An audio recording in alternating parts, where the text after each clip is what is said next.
各位网友们，大家好！今天在野要和大家分享一些令人毛骨悚然的最新消息。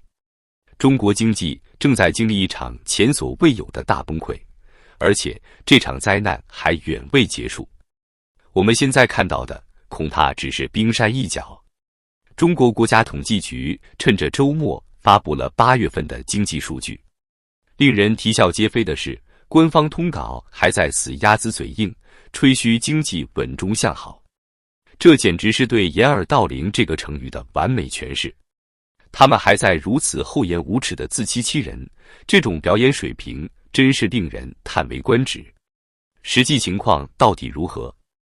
工业增加值和社会消费品零售总额的降温速度都远超预期，明确显示中国经济已经失去了动能。更让人绝望的是，曾经风光无限、被誉为中国经济新引擎的初创企业，如今正在以令人瞠目结舌的速度消亡。数据触目惊心，在风险投资的巅峰时期，也就是2018年，中国1年内成立了超过5万家初创企业。然而到了2023年，这个数字暴跌至仅剩1200多家。而今年的情况可能会更加惨淡。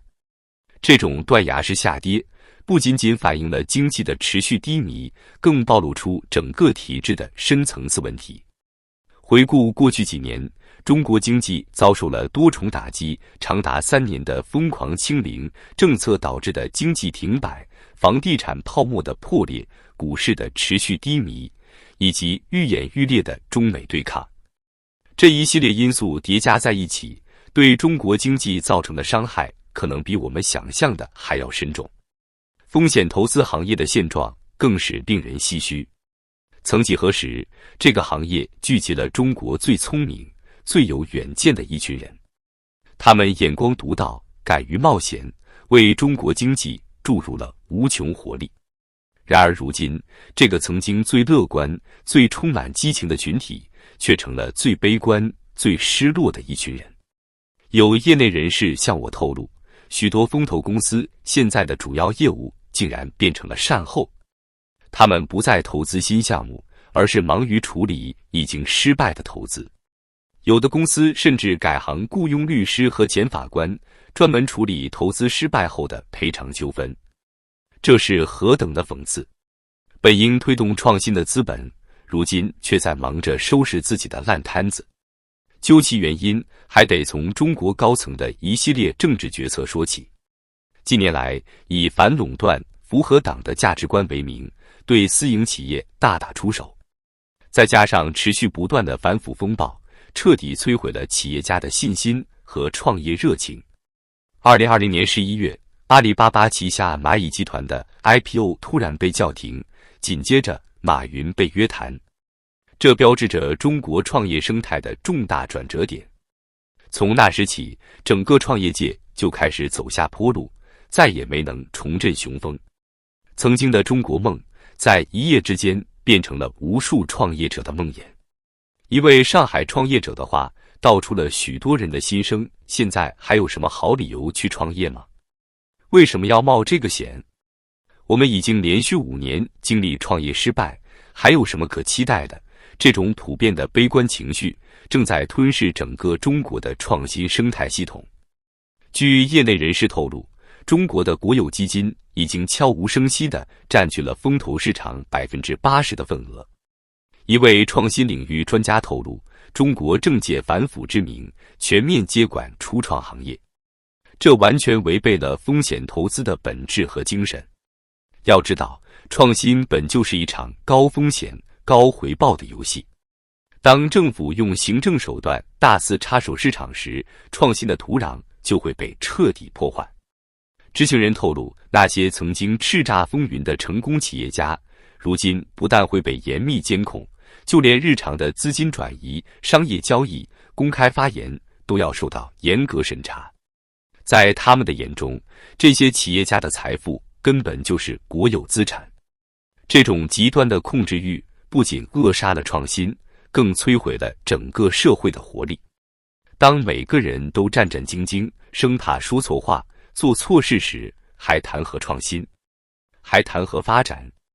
国际投资者的态度更是一针见血。一位资深投资人无奈地表示，过去美国的投资人对中国趋之若鹜，争先恐后的想要投资中国基金。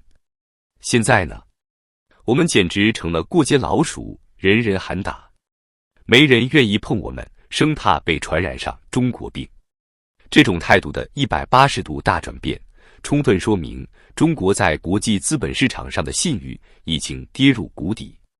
曾经被视为世界工厂、最大新兴市场的中国，如今俨然成了国际投资者眼中的雷区。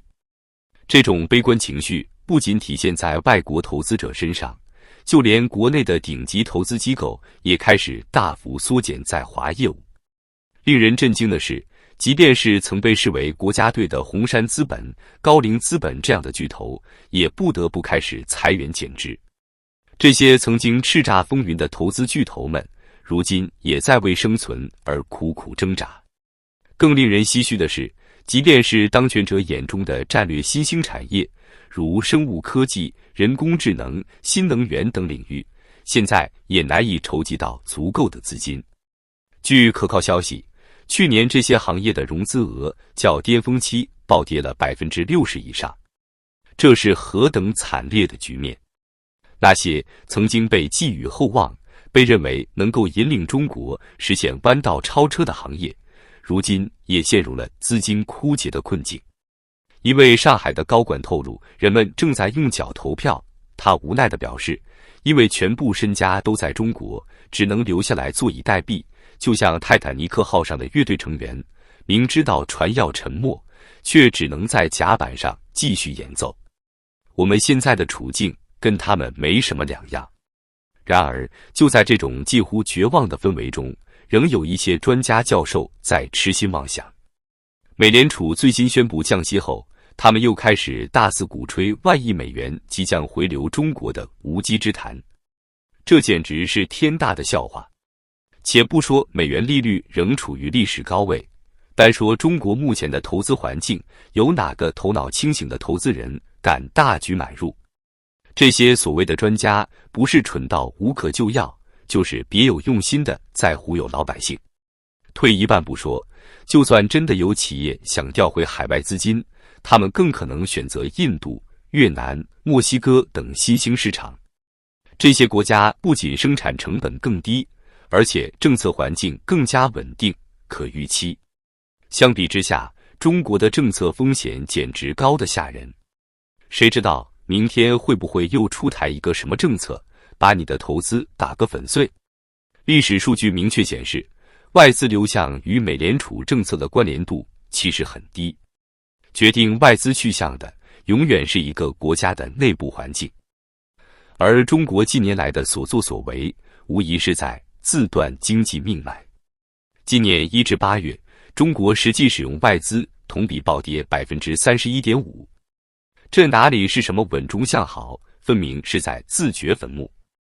更令人绝望的是，这场经济灾难的最终代价，还是要由普通老百姓来承担。那些刚毕业就找不到工作的大学生，还不起房贷，快要被赶出家门的家庭，苦苦支撑却看不到希望的小店主，他们才是这场风暴的最大受害者。而那些还在高喊厉害了我的国，相信中国遥遥领先的底层群众，或许只是在用自欺欺人来麻痹自己，逃避这个残酷的现实。但是逃避永远解决不了问题。中国现在迫切需要的是深化改革开放，重建市场信心，真正尊重和保护企业家精神。否则，经济可能会面临更加漫长、更加艰难的调整期。值得注意的是，当前的经济困境并非偶然，它是多重因素叠加的结果，包括体制机制的瓶颈、政策调整的滞后，以及对市场规律认识的不足等。如果不能及时调整策略，中国经济的前景可能会受到进一步影响。在国际舞台上，中国同样面临着挑战。地缘政治紧张局势和意识形态分歧，导致中国与一些西方国家的关系趋于紧张。这不仅影响了贸易和投资，也在一定程度上影响了中国在全球产业链中的地位。有报道称，一些跨国公司开始考虑调整其全球生产布局，这可能会对中国的就业和经济增长带来新的压力。面对这样的困境，中国领导层似乎仍然没有找到有效的解决方案。他们一方面高喊着高质量发展的口号，另一方面却又在强化国有企业的地位，打压民营经济。这种自相矛盾的政策取向，只会让经济形势变得更加复杂和难以预测。各位网友，你们怎么看待目前的形势？欢迎在评论区留言讨论。如果觉得这期内容有价值，别忘了点赞转发。咱们下期再见。